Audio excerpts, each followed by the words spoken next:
Clyfford Still. B. Grandin, North Dakota, 1904, D. Baltimore, 1980.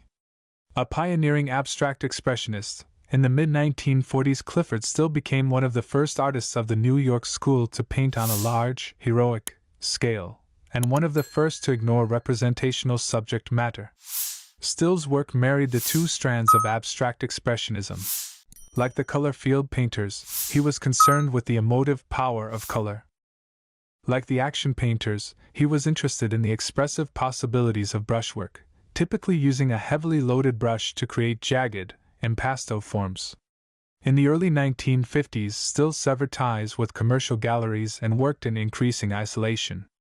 His uneasy relationship with the art world, and his reluctance to exhibit, meant that he did not receive the acclaim given to his contemporaries. Untitled here, Still's jagged flashes of color give the impression that a layer of color has been torn off the painting. The palette and the emptiness of this painting is evocative of the bleak and vacant landscapes of his native North Dakota. 1953, oil on canvas, 277 by 234 centimeters, Kunsthalle, Hamburg, Germany. Hans Hofmann. B. Weissenberg, Bavaria, 1880, D. New York, 1966. Hans Hofmann was an influential abstract expressionist artist, and an important, highly respected teacher.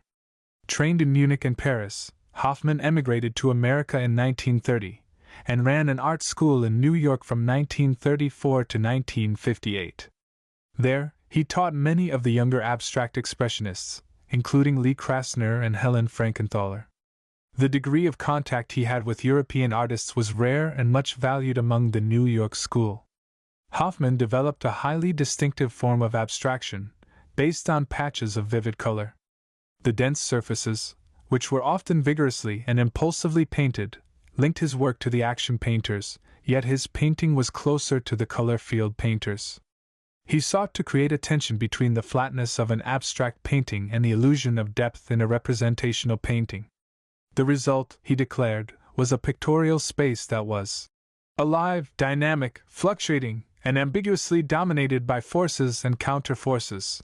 The veil and the mirror. This painting, juxtaposing strongly colored rectangles, is characteristic of Hofmann's abstract expressionist style. There is feeling of depth, as the hot colors, especially the pink rectangle in the top right corner, and the yellow in the bottom right corner, appear to loom forwards. Hofmann termed this the push and pull effect. 1952, MoMA, New York, U.S.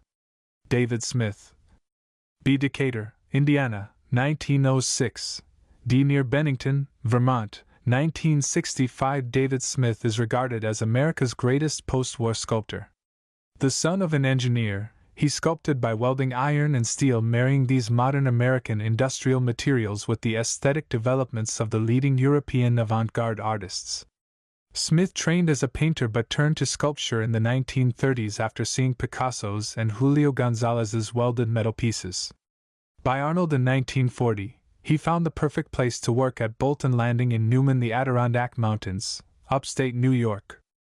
He developed a deep affinity with the place, spending hours arranging and photographing his sculpture in the fields around his studio. Smith evoked the landscape through his sculptural method of drawing in space. From the late 1950s, his sculpture became increasingly monumental. He joined cubes and cylinders together at dynamic angles so they reached out into space. Intended for the outdoors, they were enhanced by the effect of the light on their polished or painted surfaces. Lifeline. 1925 works as a welder and riveter at the Studebaker automobile plant in South Bend, Indiana. 1926 moves to New York, studies painting at Art Students League. 1942-44 works during World War II as welder of tanks and locomotives in a NA defense plant. 1948 teaches in New York, Vermont, and other schools. 1949-1950 awarded a Guggenheim Foundation Fellowship, which freed him from having to teach. 1965 dies in car crash, aged 59. Hudson River Landscape. This piece is created from a series of drawings made on train journeys beside the Hudson River. Smith used the tensile strength of steel and his welding skills to create a beautiful, weightless drawing in space. 1951, welded painted steel and stainless steel, 126 by 187 by 42 centimeters, Whitney Museum, New York, U.S. Zig 4 Zig was Smith's abbreviation of ziggurat, the terraced pyramid-like temples of ancient Babylon. The complex, shifting planes of the sculptures are also reminiscent of early Cubism. Smith painted this piece with automobile enamel and mounted it on wheels so it became independent of a plinth or base. 1961, Painted Steel, Private Collection A. Agricola 8. Agricola is Latin for farmer, and Smith made a series of sculptures from welding together agricultural implements, many of which he found near his home. Like many modernist artists, Smith saw beautiful forms in functional objects.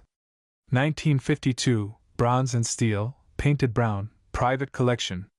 What associations it, steel, possesses are those of this century: power, structure, movement, progress, suspension, destruction, brutality. David Smith, 1952. Philip Guston. B. Montreal, Canada, 1913. D. Woodstock, New York, 1980. Guston had an extraordinarily varied career. In the 1930s, he was a socially and politically committed artist. He made drawings that satirized the Ku Klux Klan, and from 1934 to 1942 worked as a mural painter, largely for the Federal Art Project, in Los Angeles and New York. In the 1950s, however, painterly concerns displaced political ones. He turned to abstract expressionism, creating paintings of shimmering and luminous color. By the 1970s, however, he was again addressing social issues, becoming one of the few abstract expressionists to return to figurative painting. Legend: superficially, Guston's paintings look like pop art. However, they are not a celebration of modern society. Instead, they show violence, alienation, and emptiness. With the broken glass and truncheon, this looks like the scene of a fight.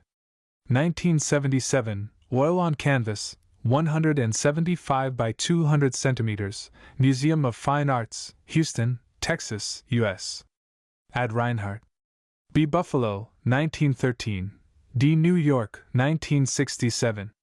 Reinhardt was a pioneering abstract painter. As a member of the American Abstract Artists, 1937–47, he painted crisp, geometrical images. He adopted an abstract expressionist style in the late 1940s. It was for his one-color paintings, however, that he became famous. He worked in blue and red in the early 1950s, then in black from the mid-1950s. The paintings were purged of subject matter and painterly expression. He declared, "I am simply making the last paintings that can ever be made." In fact, they inspired a new generation of painters, the minimalists. Abstract painting at first glance, this is simply a black painting. In fact, the picture is made up of squares that have extraordinarily subtle changes of hue and texture. These subtleties are lost in reproduction, as Reinhardt knew they would be. 1956. Oil on Canvas, 203 by 178 centimeters, Private Collection.